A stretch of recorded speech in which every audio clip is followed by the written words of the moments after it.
Assalamualaikum warahmatullahi wabarakatuh. Saya Muhammad Jafir Akmal Hadi dengan NIM 23192. Di sini saya akan menjelaskan tugas akhir saya, struktur data modul 8.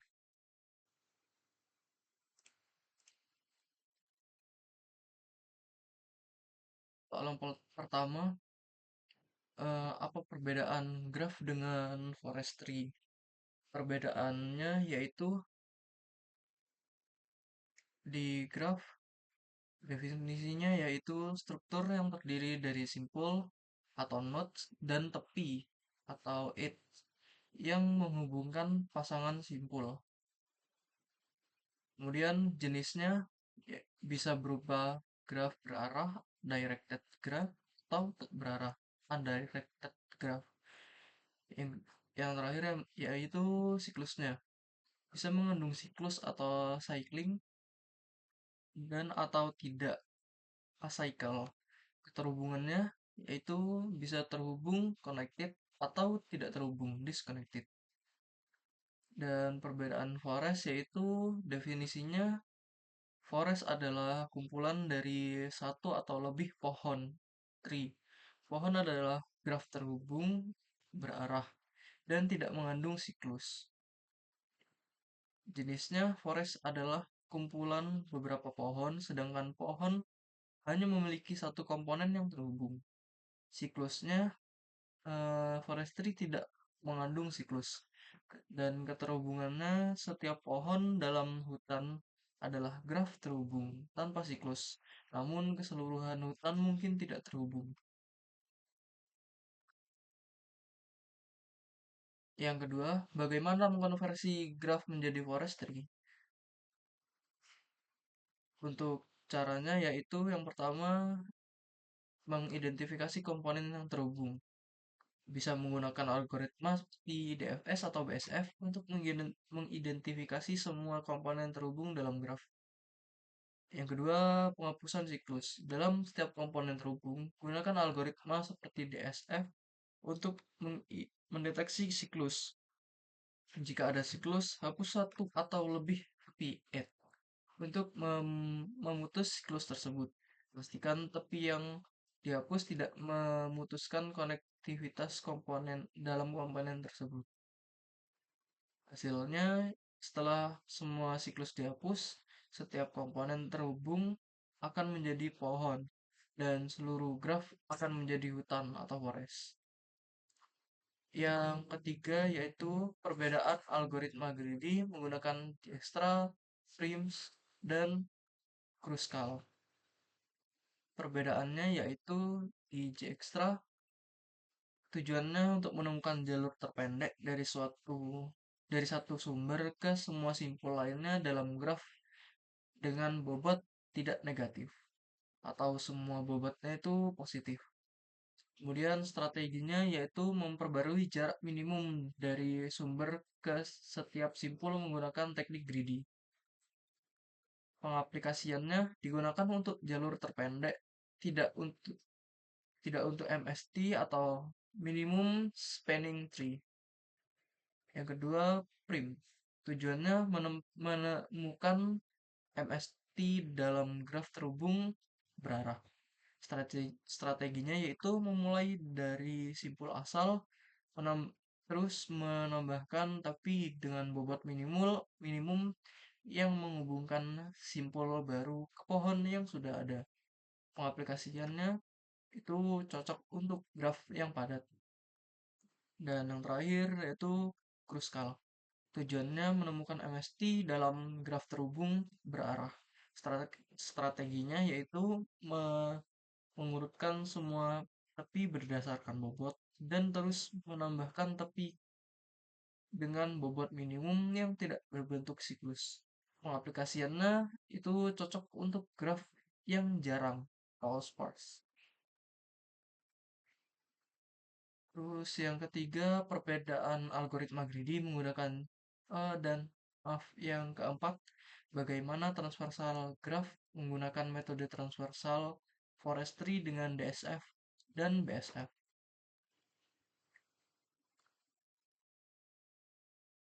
Yang pertama kita akan me- yang pertama kita akan menjelaskan yang deep versus terlebih dahulu atau DFS. Metodenya yaitu memulai dari simpul awal, kemudian jelajahi sejauh mungkin sebelum backtracking. Dan yang kedua yaitu gunakan kumpulan stok atau rekursi. Langkah-langkahnya yaitu memulai dari simpul awal, tandai sebagai dikunjungi. Kemudian kunjungi simpul tetangga yang belum dikunjungi, ulangin proses untuk simpul tersebut. Jika semua tetangga sudah dikunjungi, backtrack ke simpul sebelumnya. Kemudian yang kedua ada BSF atau Breadth First Search. Metodenya yaitu yang pertama mulai dari simpul awal, jelajahi semua tetangga sebelum melanjutkan ke tingkat berikutnya. Yang kedua kemudian gunakan antrian atau queue. Langkah-langkahnya yaitu mulai dari simpul awal, tandai sebagai dikunjungi, dan masukkan ke dalam antrian. Kedua, keluarkan simpul dari antrian, kunjungi semua tetangga yang belum dikunjungi, dan masukkan tetangga ke dalam antrian. Dan ketiga, ulangi proses sampai antrian kosong.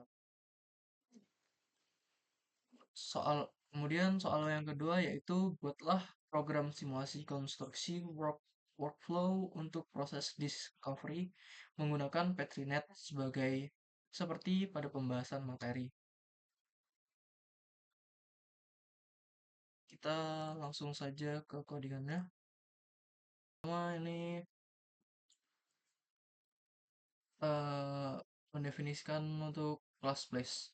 Ada string nama dan token. Kemudian ini untuk konstruktor untuk menginisiasi nama dan tokennya. Kemudian ada string get name, add token dengan token plus plus untuk apa namanya? Menambahkan satu token. Kemudian untuk fungsi remove token itu jika token lebih dari 0 itu nanti tokennya min min atau dikurangin satu. Kemudian ini integer untuk apa namanya? Get token itu nanti memberikan return token, kemudian fungsi set token itu untuk mengatur jumlah tokennya. Kemudian ada kelas transisi itu ada string nama, kemudian input place dan output place.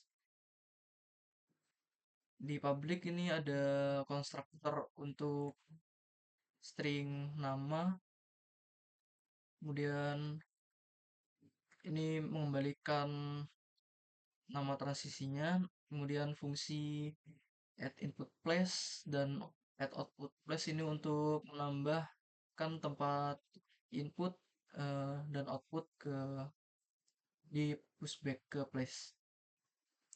Kemudian ini pengecekan apakah semua tempat inputnya memiliki token atau tidak.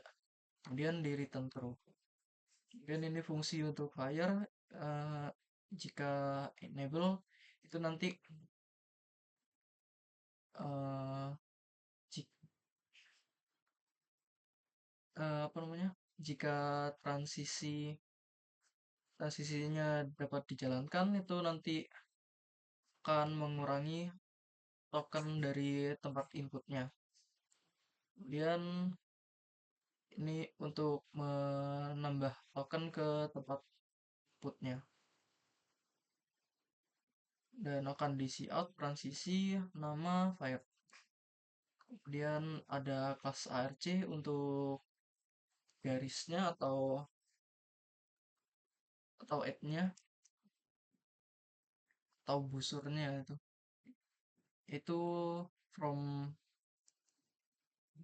place ini tempat asalnya, kemudian to transisi untuk transisi tujuan, kemudian transisi asal, dan to place ini untuk apa namanya tempat tujuan. Kemudian Yang pertama ini untuk konstruktor busur dari tempat ke transisi. Kemudian yang kedua ini untuk dari konstruktor untuk busur dari transisi ke tempatnya. Terus kemudian eh, get from place ini untuk apa namanya, mengembalikan tempat asal. Kemudian get to transform ini untuk mengembalikan transisi tujuan. Kemudian get transform transisi yang form ini untuk apa namanya, mengembalikan transisi asal. Terus kemudian place get to place itu mengembalikan apa namanya, tempat tujuannya. Kemudian ini untuk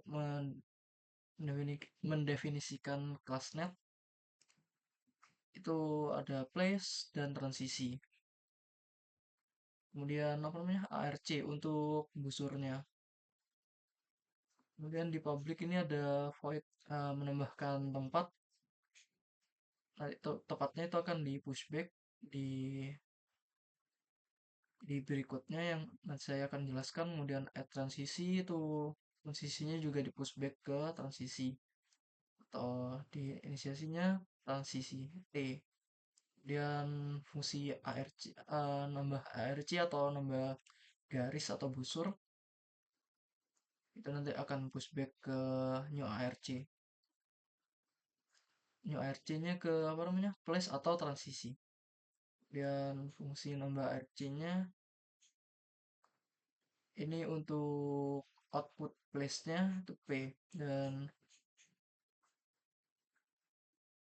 dan ARC pushback ini untuk menambahkan busur ke daftar busurnya nanti.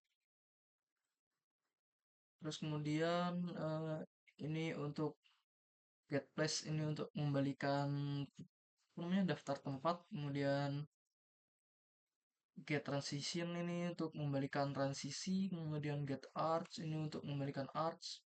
Get enable transisi ini apa namanya, untuk pengecekan semua transisinya nanti. Kemudian di return enable transisi.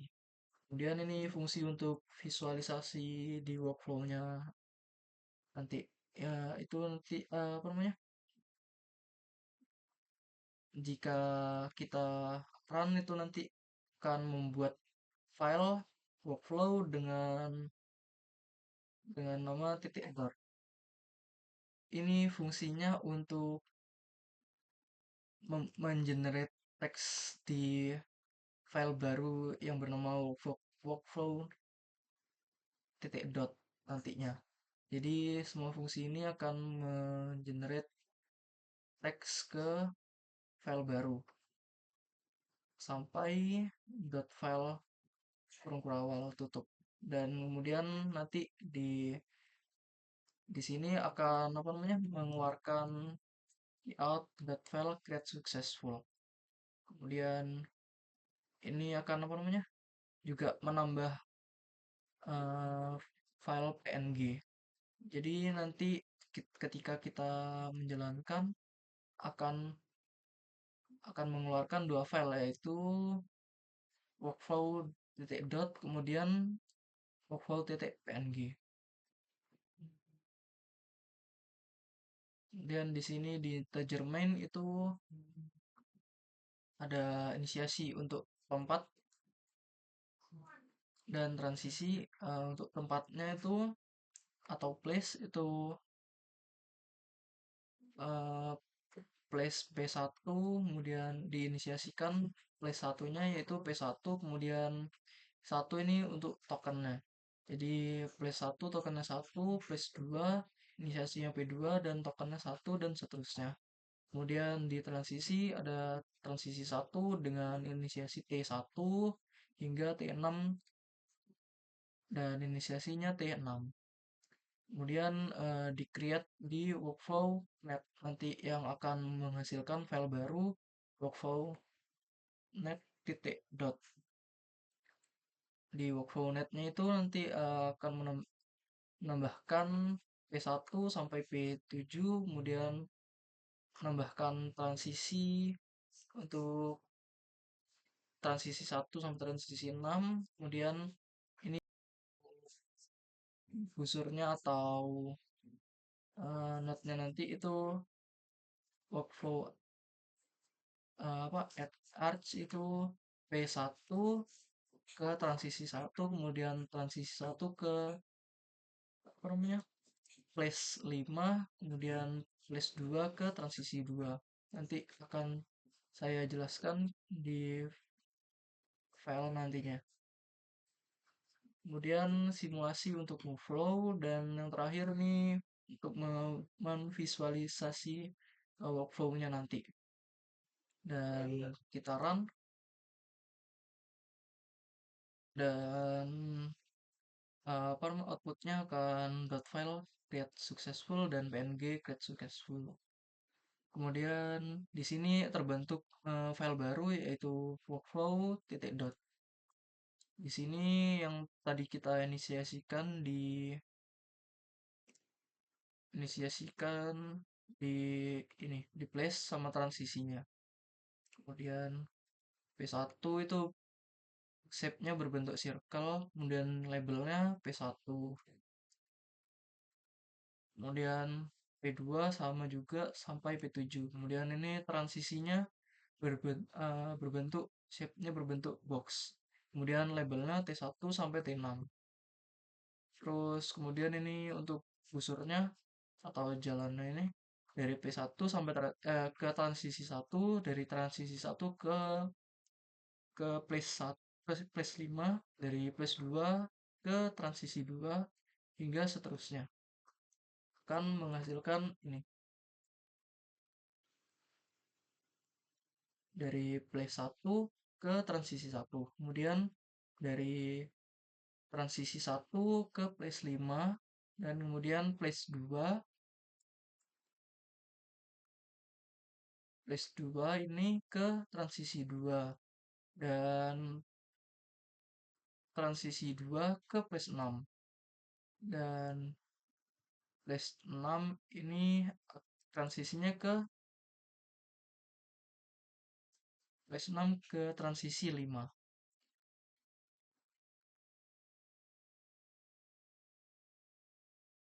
Itu saja dari saya, kurang lebihnya mohon maaf. Wassalamualaikum warahmatullahi wabarakatuh.